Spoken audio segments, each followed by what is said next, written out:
Hello, everyone, and welcome back to English Speakology 2.0, the podcast where we make English learning clear, practical, and sometimes a little funny. I'm Ryan, and today we're diving into a small but powerful word in English. That word is let. Yes, Ryan. The word let looks tiny and innocent, but it is secretly one of the most useful words in English. You will hear it in casual conversations, movies, meetings, and even when your friend politely asks you to stop eating the last slice of pizza. That is a very specific example, Alex. I feel like you were talking about a personal experience. Ryan, I am still emotionally recovering from the day you said, "Let me have the last slice," and then ate half the pizza. In my defense, grammar practice requires energy. Pizza provides energy, so technically it was for educational purposes. Yes, and today we will learn many ways to use let. We will talk about permission, suggestions, offers, commands, and common expressions. By the end of this episode, the word let will feel very natural to you. Let's start with the basic meaning of let. The most common meaning is to allow someone to do something. Exactly. When you let someone do something, you give them permission. You allow them to do it. For example, a parent might say, "I let my children watch a movie after they finish their homework." This sentence shows permission. Another example is, "My boss let me leave work early yesterday." That means the boss allowed it. We can also use let in negative sentences. For example, my teacher didn't let us use our phones during class. This means phones were not allowed. And sometimes parents say things like, "I will not let you stay up all night playing video games." That sentence contains both discipline and wisdom. Yes, because if you stay up playing video games all night, the next morning you look like a sleepy zombie. Ryan, you are describing your Monday mornings again. Now let's look at the structure. The pattern is very simple. Let plus person plus base verb. Notice something important here. After let, we do not use to. We just use the base form of the verb. For example, we say, "I let him go." We do not say, "I let him to go." Yes, the second sentence sounds strange to native speakers. English learners sometimes add to by mistake, but with let, you don't need it. Here are a few correct examples. I let my friend borrow my bike. She let her brother use her laptop. Our teacher let us leave class early. These sentences are simple, clear, and very common in everyday English. Let's talk about some real-life situations where people use let. Imagine you are visiting a friend's house. Your friend might say, "Let me show you around." That means they want to guide you. Or imagine your friend has a very messy room. If they say, "Let me clean the room first," that means they are trying to hide the evidence of chaos. Yes, sometimes a room is so messy that if someone opens the door, you might say, "Please don't let anyone see this." I once visited a friend whose room looked like a tornado had a party there. Clothes were everywhere, books were on the floor, and a mysterious pizza box was sitting on the chair. Was the pizza box empty? No, and that was the most frightening part. Now let's talk about a very useful phrase, let me. When we say let me, we are offering to do something for someone. For example, you might say, "Let me help you carry those bags." This sentence sounds polite and friendly. Another example is, "Let me explain the situation." That means you want to give information. At restaurants, waiters often say, "Let me bring you the menu." It is a polite way to offer service. And if someone is struggling with technology, a friend might say, "Let me fix your computer." Although sometimes when someone says that, the computer becomes even worse. Yes, there are two types of people in the world. The first type fixes computers. The second type watches videos about fixing computers and accidentally deletes everything. Now we come to another very popular form, let's. Let's is short for let us. It is used when we want to suggest doing something together. For example, you might say, "Let's go for a walk." That means you want both people to walk together. Another example is, "Let's watch a movie tonight." It sounds friendly and inclusive. You can also say, "Let's order some food." This sentence becomes very popular around dinner time. Especially when nobody wants to cook. Yes, cooking is wonderful, but sometimes the kitchen looks at you and says, "Today is not the day." Imagine two friends trying to decide what to do on the weekend. Sure, Let's go out for dinner tonight. I don't feel like cooking. that sounds good. Let me check which restaurants are open. Great idea. Let me know if you find a good place. Sure, and let's invite Sam too. He always knows the best food spots. Yes, but let's not invite him if he insists on ordering spicy food again. Why not? Because last time my mouth felt like it was on fire. So why is the word let important for English learners? First, it is extremely common in everyday conversation. Second, it helps you sound natural and friendly. Third, it allows you to make suggestions, offer help, and give permission easily. One of the most common expressions is let someone know. This phrase simply means to inform someone or to tell someone something. For example, you might say, let me know when you arrive. This means you want the person to send a message or call you when they reach their destination. Another example is, please let me know if you need help. This sentence is often used in professional communication. You can also say, let me know what you think. That means you want someone's opinion. This phrase appears in emails, messages, and everyday conversations. It is short, polite, and very natural. For example, imagine you are planning a meeting with friends. You might say, let me know if Saturday works for you. Or if you are ordering food with friends, someone might say, let me know what you want to eat. And sometimes the answer is always the same, pizza. Ryan, we are beginning to see a pattern in your vocabulary choices. Another famous expression is let it go. This phrase means stop worrying about something or stop being angry about something. For example, imagine two friends arguing about a small mistake. One friend might say, it's not a big problem, just let it go. This encourages people to relax and move on. Here is another example. Imagine you accidentally send a message with a small typo. Instead of worrying all day, your friend might say, don't stress about it, let it go. That is very good advice, especially because everyone makes small mistakes. Except robots. Robots never make mistakes. Ryan, robots also cannot enjoy pizza, so they are missing an important part of life. Now let's talk about a slightly emotional phrase, let someone down. When you let someone down, it means you disappoint them. For example, imagine a student promises to help with a group project, but does not do the work. The other students might say, you really let us down. Another example could be in sports.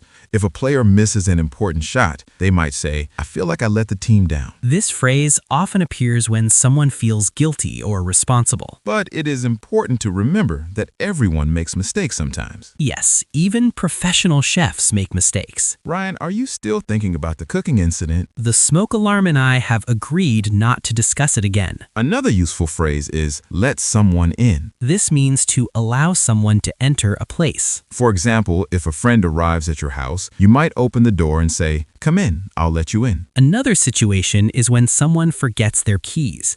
They might call a friend and say, can you let me in? In offices, security systems sometimes control who can enter a building. Employees might say, please let the new employee in. Unless the new employee is Ryan and he forgot his ID card again. Ryan, how many times has that happened? Let's just say the security guard and I are now good friends. Now here's a phrase that has two meanings. Yes, the phrase let someone go can mean to allow someone to leave. For example, a teacher might say, you can go home early today. I will let you go. But in business situations, let someone go can also mean to fire someone from a job. For example, a manager might say, the company had to let some employees go. This meaning is more serious and usually appears in professional conversations. Context is very important in English. The same phrase can have different meanings depending on the situation. Another common phrase is let something happen. This means allowing an event to occur. For example, someone might say,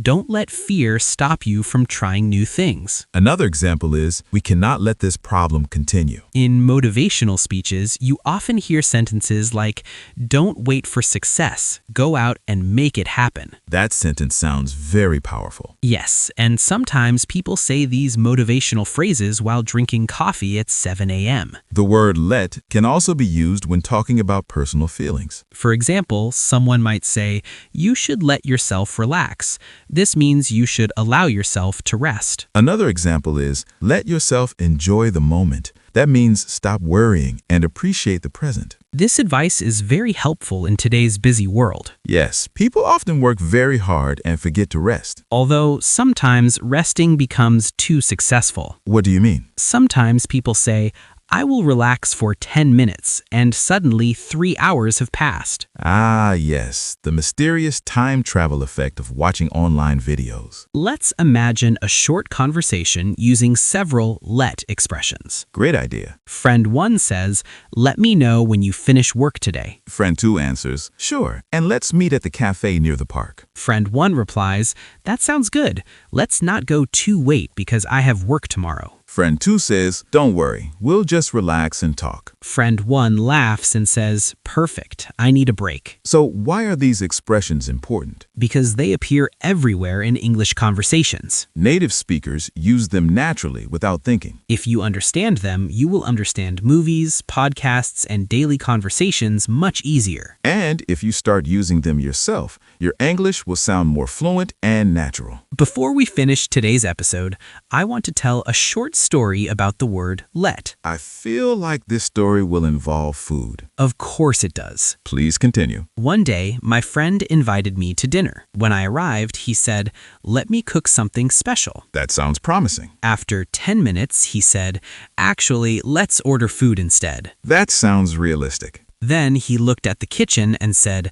"Let's not talk about what just happened." That sounds like a wise decision. One very common expression is let's see. People use let's see when they're thinking or deciding something. It gives the speaker a moment to consider different options. For example, imagine someone asks, "What should we eat tonight?" You might answer, "Let's see, maybe pasta or rice." Another example could be planning a weekend trip. Someone might say, "Let's see if we can find a good hotel." It is also used when someone is checking information.